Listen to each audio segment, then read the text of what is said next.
Sekalian mumpung ada tamu kehormatan dari NU, Anda bisa lihat share screen saya? Bisa, jelas sekali. Baik, nama saya Sofia Azara Al-Hayat Indonesia, dan ini merupakan surat terbuka saya, ya, kepada Kementerian Agama Republik Indonesia dan NU Pusat, ya. Dan saya mewakili teman-teman Kristen yang mungkin, ya, gereja-gereja dan pendeta-pendeta besar dan juga PGI tidak dapat bersuara kali ini, ya. Saya akan mengumumkan satu pendapat saya, mumpung ada wakil NU di sini.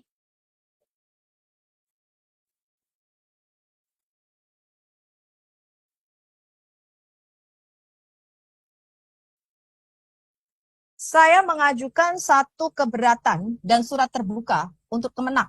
Anda bisa lihat share screen saya? Bisa, jelas sekali. Ini adalah Quran Kemenak. Ya, Anda lihat quran.kemenak.go.id. Kita lihat betapa Kemenak ini mengambil penafsiran. Ini yang saya bacakan adalah surah 7 ayat 157. Melakukan penafsiran agama orang lain, termasuk mengambil ayat-ayat daripada Alkitab kami. Ini Anda bisa lihat ini. Menafsirkan surat 7 ayat 157, mengambil dari kitab Taurat kami. Anda bisa lihat Kejadian 21, Ulangan, ya. Kitab Injil katanya karangan manusia diambil. Harusnya diambil dari Injil Isa, yang asli, yang diturunkan Allah kepada baby Isa. Jangan ngambil dari Injil kami, ini yang karangan manusia nih. Bisa dilihat teman-teman? Bisa. Iya. Nggak boleh ya mengambil tafsir dari kitab ayat orang lain. Dan saya tunjukkan sama Anda ini. Ini ngambil dari kitab Kejadian. Ya. Terus yang lebih parah, ini saya perlihatkan sama Anda, ini kitab Ulangan dia ambil. Ini dari kitab Yohanes dia ambil. Ya. Bukan hanya mengambil dan menafsirkan, tapi juga merubah ayat-ayat Alkitab kami. Ini saya perlihatkan ya. Sama Anda.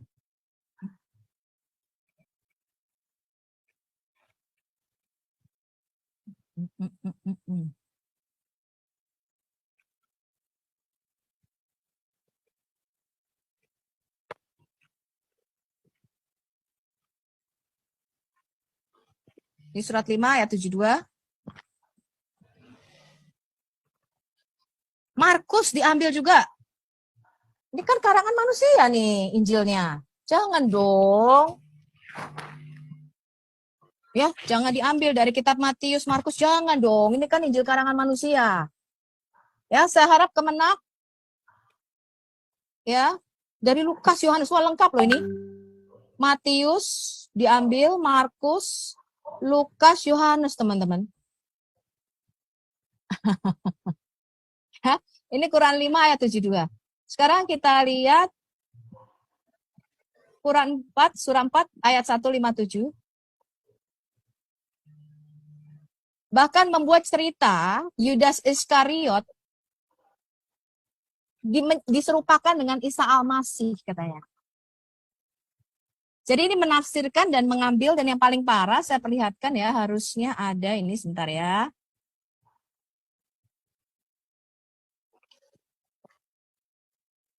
Anda mengganti kata, ini sama seperti yang dilakukan Yonatan Nandar, mengganti kata parakletos menjadi periklitos. Saya perlihatkan sama Anda ya. Mana ya, kemarin saya sudah catat. Nah ini teman-teman. Anda lihat ini. Saya berbesar loh ini. Ya, saya rasa Zoom sudah penuh ya. Yang lain nggak bisa masuk lagi. Anda lihat ini. Jadi ini sudah pemfitnahan dan memalsukan ayat Alkitab kami. Di dalam manuskrip Alkitab tidak ada kata periklitos. Apalagi diartikan dengan Ahmad. Nggak boleh ya lakukan ini. Saya sudah mengatakan barang siapa menabur angin, dia akan menuai badai. Ya, selama Anda melakukan itu, kita juga akan melakukan hal yang sama. Saya perlihatkan satu lagi, teman-teman ya. Ini yang jadi bahan perbincangan sekarang. Anda lihat screen saya? Lihat, jelas sekali. Ya, saya harap Ketua NU, dan Departemen Pendidikan, saya masih punya banyak sebenarnya, tapi saya memperlihatkan satu aja. Ini adalah PPKN yang sekarang jadi trending topik. Ya, ini adalah halaman 88-89. Ya, saya perlihatkan kalau Anda nggak percaya. Ya, sampul depannya. Anda lihat ini. Pendidikan Pancasila dan Kewarganegaraan. SMP kelas berapa ini? 7. Kelas 7. Ini tahun 2021 ya. Zaim Ukrowi dan Ruslinawati. Ini logonya kementerian ya. Kementerian Pendidikan, Kebudayaan, Riset dan Teknologi, Badan Penelitian dan Pengembangan dan Perbukuan Pusat Kurikulum. Kurikulum. Kita lihat apa yang mereka ajarkan. Ini saya perlihatkan sama Anda ini.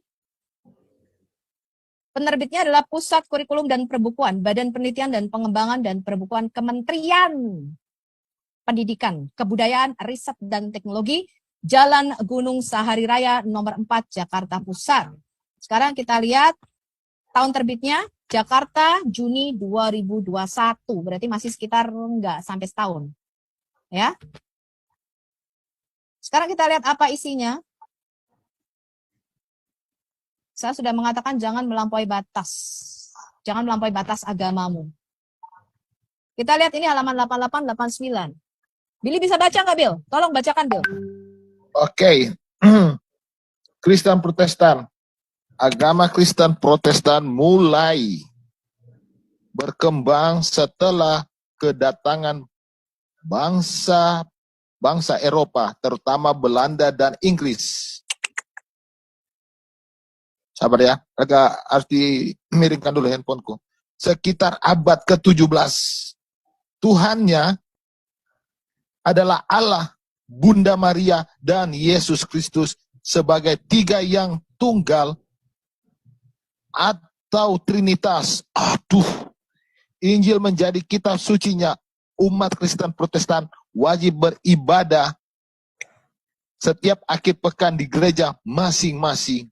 Luar biasa. Agama Katolik mulai berkembang bersama dengan kedatangan bangsa Spanyol dan Portugis di abad ke-16. Tuhannya sama dengan Kristen Protestan, yakni Trinitas Allah, Bunda Maria, dan Yesus Kristus. Kitab suci. Mohon maaf. Ini kapan mulainya nih kalau ini? Ini acaranya apa sih sebenarnya? Peribadatan tersendiri berbeda dengan Protestan. Umumnya Katolik wajib beribadah setiap akhir pekan di gereja Katolik. Yes, hidup toleransi.